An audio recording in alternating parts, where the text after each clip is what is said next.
Good evening বন্ধুরা, আমি আশা। আমার চ্যানেল ক্রিয়েশন অফ আশাতে আপনাদের সকলকে স্বাগতম। আজ আমি আপনাদের সঙ্গে শেয়ার করব বেগুনের একটা অনবদ্য রেসিপি, অবশ্যই কালো জিরা আর রসুন দিয়ে। কারণ কালো জিরা মুখে রুচি ফেরাতে সাহায্য করে আর রসুন ঠান্ডা নিবারণ করে। সেই কারণে এই রকম একটা রেসিপি, যাতে ঠান্ডার দিনে মুখে রুচি ফিরে আসে। তো এখন আমি বেগুনগুলোতে পরিমিত লবণ আর হলুদ মেখে নেব। এই রেসিপির ক্ষেত্রে বেগুন যতটা ফ্রেশ হবে ততটাই ভালো, কারণ খুব সহজেই ভাজা হয়ে যাবে, খুব তাড়াতাড়ি নরম হয়ে যাবে আর রেসিপিটা অনেকটা স্মুথ হবে, অনেক বেশি টেস্টি হবে। এখন আমার বেগুনগুলোতে লবণ হলুদ মাখানো হয়ে গেল। এখন উনান জেলে কড়াইটা বসিয়ে দিলাম।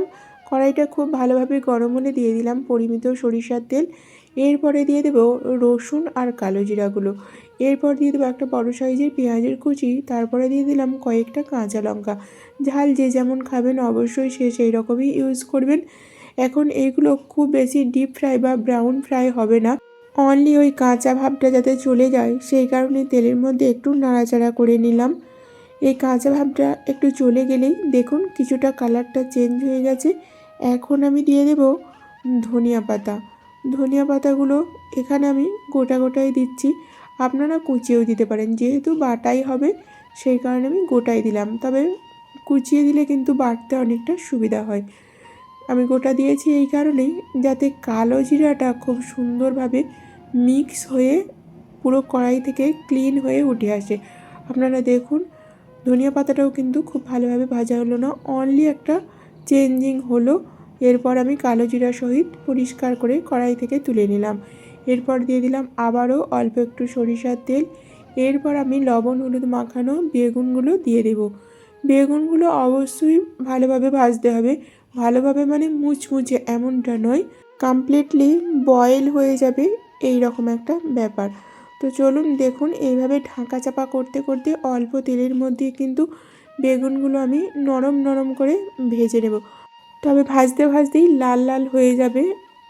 তবে ইন্টেনশানটা লাল লাল করে ভাজা নয়, ইন্টেনশানটা হচ্ছে নরম হতে হবে। তো দেখুন বেগুনগুলো কিন্তু অলমোস্ট লাল হয়েই গেছে। এখন আমি এগুলোকে কড়াই থেকে তুলে নেব।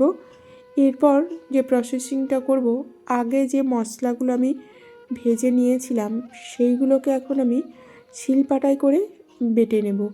আপনারা মিক্সিতেও করতে পারেন, মিক্সিতে খুব কুইকলি হবে, খুব পারফেক্টলি হবে।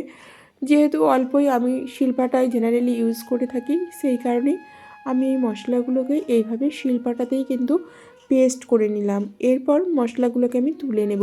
এখানে কিন্তু কোনো রকম জল ইউজ করলাম না, যেহেতু খুবই নরম মশলাগুলো, তাই ইজিলি পেস্ট করা হয়ে গেছে। এখন আমি তুলে নিচ্ছি।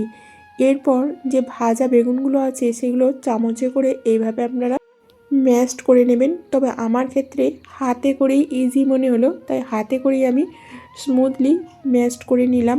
এরপর এই ম্যাশড করা বেগুন আর পেস্ট করা মশলাটা এখন আমি আবারও প্রসেসিং করব, সেই কারণে ওই কড়াইয়ের মধ্যেই দিয়ে দিলাম অল্প পরিমাণে সরিষার তেল। এরপর আমি পেস্ট করা মশলার মিশ্রণটা দিয়ে দিলাম। এরপর আমি হালকা হাতে নাড়াচাড়া করব। যেহেতু জল দিয়ে বাটা নেই তাই তেল ছিটানোর কোনো টেন্ডেন্সি নেই।